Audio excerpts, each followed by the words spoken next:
guys, welcome back to Cooking with Claudia. Hey guys, welcome back to Cooking with Claudia.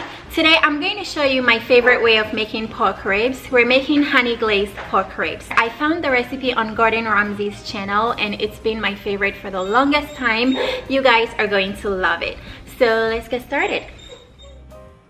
Alright you guys, I have some pork ribs here. I'm using baby back ribs. You can use whatever pork ribs you like. We're going to start by seasoning the pork ribs with salt and pepper. Go ahead and toss them around to get the salt and pepper on every single pork rib. Next, we're going to heat up a skillet over medium-high heat and drizzle in some olive oil. Once the pan gets very hot, you're going to toss in your pork ribs, meat side down.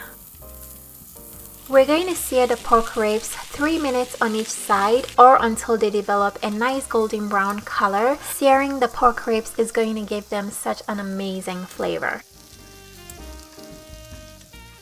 Alright, once our ribs have some color going on, we're going to toss in some sliced onions, some sliced ginger and crushed garlic.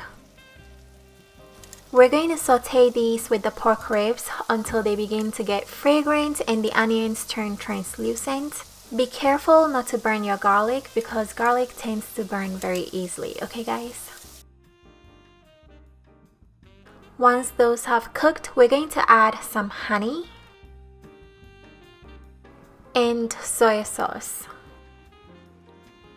Go ahead and toss the ribs around and let them cook in the sauce for about 2 minutes. Then we're going to add some rice wine vinegar and chicken broth. We're also adding some red pepper flakes, and if you're not a fan of the heat, definitely reduce the amount of red pepper flakes, okay guys? Because this recipe is a little bit spicy. Next, we're adding some whole peppercorns and some star anise. Go ahead and toss your ribs around one last time. Then you're going to preheat your oven to 350 Fahrenheit. Place your ribs in uncovered and let them bake for exactly 1 hour. And here it is, fresh out of the oven. You guys, how good does this look? It smells amazing. And you get so much sauce to enjoy the ribs with. I served these over white rice. It was so good. The ribs came out really tender. They fall right off the bone. They're so good. If you guys want the ingredients and measurements, check out the description box. I have everything there.